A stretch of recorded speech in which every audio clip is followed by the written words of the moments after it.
আমার প্রিয় ছাত্রছাত্রীরা, স্বপ্নস্মৃতি কোচিং সেন্টার ইউটিউব চ্যানেলে তোমাদের সবাইকে জানাই স্বাগত।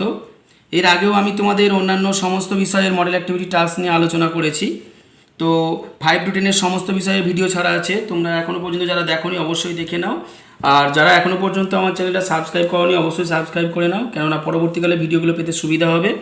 আর নির্দিষ্ট বিষয়ের খাতা তৈরি করতে বলা হয়েছে, প্রথম ভিডিওগুলো অবশ্যই দেখবে, কীভাবে খাতা তৈরি করতে হবে সব মেনশন করা আছে, অবশ্যই সেগুলো দেখে নেবে। কীভাবে খাতা তৈরি করতে হবে, কী করতে হবে, সব প্রথম ভিডিওগুলো ফার্স্ট পার্টগুলো দেখলেই তোমরা বুঝতে পারবে।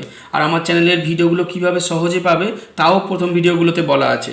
তো আজকে আমি আর বেশি কথা না বাড়িয়ে আজকে আমরা আলোচনা করব model activity task English class 7-এর সেট 2, অর্থাৎ তোমাদের প্রত্যেকটা বিষয়ের 3টে করে মডেল অ্যাক্টিভিটি টাস্ক দেওয়া হয়েছে। আজকে আমি এর আগে আমি সেট 1 নিয়ে আলোচনা করেছি, আজকে আলোচনা করব সেট 2 নিয়ে। তো দেখো, সেট 2 যেটা দিয়েছে দ্য রিডেল থেকে দিয়েছে, এখানে বলে দেয়নি কিন্তু দ্য রিডেল থেকে দিয়েছে, তোমরা বইয়ে পড়েছো অবশ্যই, একটু পড়লেই বুঝতে পারবে। দেখো আগে পড়ে মানে করে দিই। দ্য কিং অফ কিংস, অর্থাৎ দ্য কিং অফ কিংস মানে কি রাজার রাজা, এম্পেরর আকবর। এম্পেরর আকবর কী করছে? হু রুলড ওভার ইন্ডিয়া, যিনি ভারত শাসন করেছিলেন, ওয়াজ এ গ্রেট লাভার, একজন ছিলেন মহান প্রেমিক, অফ আর্টস অর্থাৎ কলা, সায়েন্স মানে বিজ্ঞান, লিটারেচার মানে সাহিত্য, এবং মিউজিক এবং সঙ্গীতে, অর্থাৎ তিনি সঙ্গীতানুরাগী ছিলেন, এই সমস্ত বিষয়ে অনুরাগী ছিলেন। কলা, বিজ্ঞান, সাহিত্য এবং সঙ্গীতে অনুরাগী ছিলেন। ওয়ান ডে, একদিন, অন এ ফাইন মর্নিং অর্থাৎ একদিন সুন্দর প্রভাতে, হি ওয়াজ ওয়াকিং তিনি হাঁটছিলেন, ইন হিজ ভাস্ট গার্ডেন অর্থাৎ তিনি তার বিস্তৃত বা বড় সেই বিশাল বাগানে হাঁটছিলেন।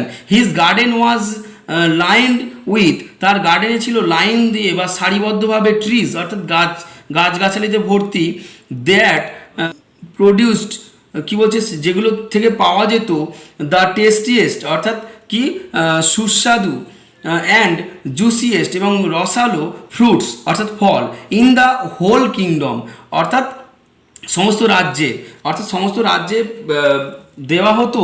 সেই রকমই একটা বড় বাগান ছিল, সেরকম রসালো সুস্বাদু ফল পাওয়া যেত, সমস্ত রাজ্যেই সেখান থেকে ফল সাপ্লাই করা হতো, যে সুস্বাদু ফলে। তো দেয়ার ওয়ার ফ্লাওয়ার্স, সেখানে ছিল অনেক ফুলের গাছ, অফ অল শেপস সমস্ত রকমের, অ্যান্ড সাইজ এবং সমস্ত সাইজে, ইন হিজ গার্ডেন মানে তার বাগানে।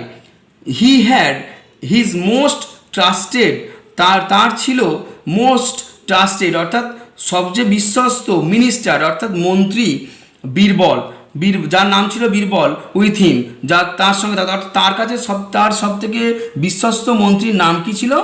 Birbal. But the great emperor Akbar, কিন্তু এই Akbar did not have peace of mind, কিন্তু এম্পারার আকবরের মনে কোনো শান্তি ছিল না।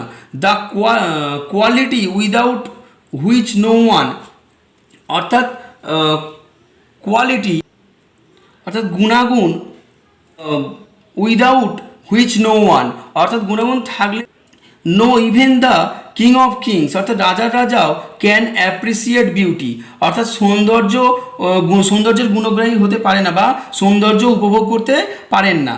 তা বলছে wise Birbal noticing this asked Akbar অর্থাৎ বীরবল বা বিচক্ষণ বীরবল এটা লক্ষ্য করলো, আস্কড আকবর এবং আকবরকে জিজ্ঞাসা করেছিলেন কি, ও গ্রেট অ্যান্ড পাওয়ারফুল কিং অর্থাৎ হে মহান এবং শক্তিশালী রাজা, হোয়াট ইজ ট্রাভেলিং ইউ অর্থাৎ আপনার কি সমস্যা, হোয়াট ইজ ট্রাভেলিং অর্থাৎ আপনার সমস্যাটা কি, you do not seem to be your usual self অর্থাৎ বলতে চাইছে আপনাকে আপনার স্বাভাবিক অবস্থায় আমি দেখতে পাচ্ছি না, আপনার যে সাধারণ স্বভাবতা বা স্বাভাবিক অবস্থা সেটাকে আমি লক্ষ্য করতে পারছি না। For my king never fails to enjoy the beauty কারণ সম্রাট কখনোই মহান সৌন্দর্যের উপভোগী হতে পারে না, অফ দ্য গ্রেটেস্ট এই যে মহান সৌন্দর্যর কথা বলছে, যে greatest kingdom this earth has never seen অর্থাৎ বলতে চাইছে যে যে এই সৌন্দর্য, এই পৃথিবীতে যে আমার সম্রাট কখনো এই মহান রাজ্যের সৌন্দর্য উপভোগ করতে ব্যর্থ হন না, যে সৌন্দর্য পৃথিবীতে বিরল।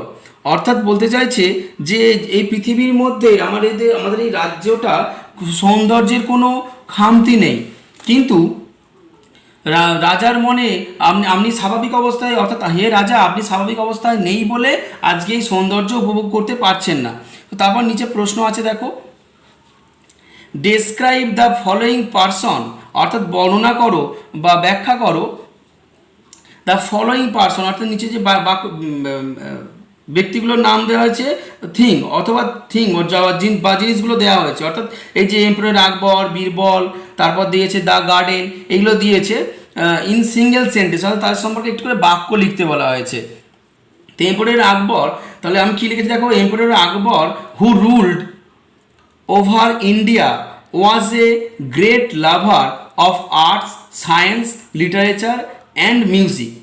তোমরা এটা সাধারণ বাক্যের সাপোর্টিং সেন্টেন্স হিসাবে এখান থেকে নিতে পারো, এম্পারার আকবর থেকে এই মিউজিক পর্যন্ত, এইটুকু লিখলেই হয়ে যাবে। ওইটুকু অংশে আমি লিখে দিয়েছি। তারপর দেখো বীরবল, বীরবল দিয়ে লিখেছি কি দেখো, বীরবল ওয়াজ এ ট্রাস্টেড মিনিস্টার, অর্থাৎ বীরবল ছিল একজন বিশ্বস্ত মন্ত্রী অফ আকবর, আমরা উপরে পেয়েছি। তারপর দেখো দ্য গার্ডেন, এখান থেকে লিখতে পারো, গার্ডেন থেকে লিখতে পারো হিজ গার্ডেন, এই গার্ডেন কী আছে,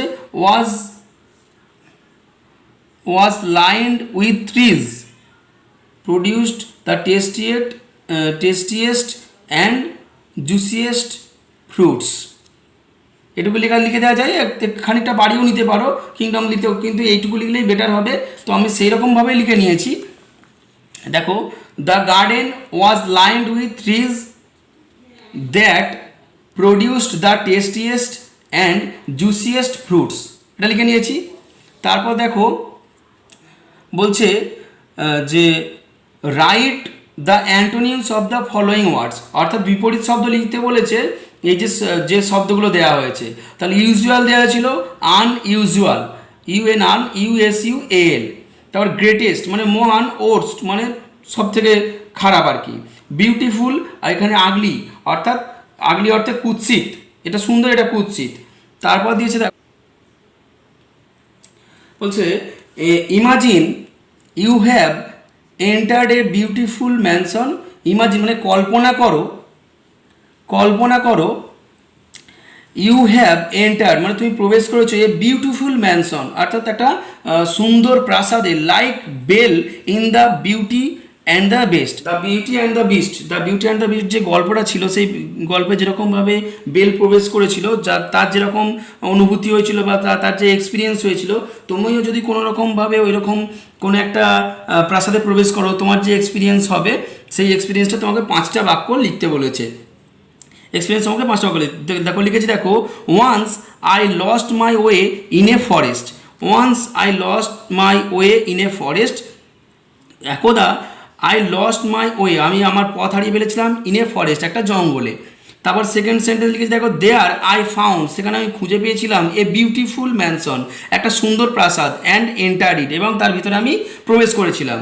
দেয়ার আই ফাউন্ড সেখানে আমি খুঁজে পেয়েছিলাম, মেনি অ্যানসিয়েন্ট মানে অনেক, অ্যানসিয়েন্ট অর্থাৎ প্রাচীন, ওয়ান্ডারফুল থিংস অর্থাৎ প্রাচীন জিনিসপত্র, এই হিউজ লাইব্রেরি একটা বড় লাইব্রেরি বা গ্রন্থাগার ছিল সেখানে, ইন দ্যাট প্যালেস অর্থাৎ সেই প্যালেসের মধ্যে, বা প্যালেস অর্থে আমরা এখানে ম্যানশনটাকে উল্লেখ করেছি, সেই প্রাসাদের মধ্যে।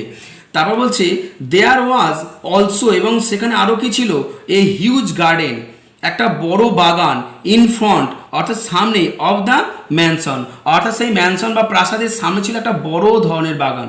তো আজকে তোমরা দেখতে পেলে সবগুলোই আমরা আলোচনা করলাম।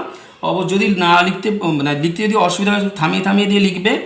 আর টোটাল সমস্ত মডেল অ্যাক্টিভিটার সেট 3 নিয়ে আলোচনা করলাম, ক্লাস 7-এর সেট 2 নিয়ে আলোচনা করলাম। তো আজকে এ পর্যন্তই, আবার দেখা হবে পরবর্তী ভিডিওতে নতুন কোনো বিষয় নিয়ে। সুস্থ থেকো, ভালো থেকো।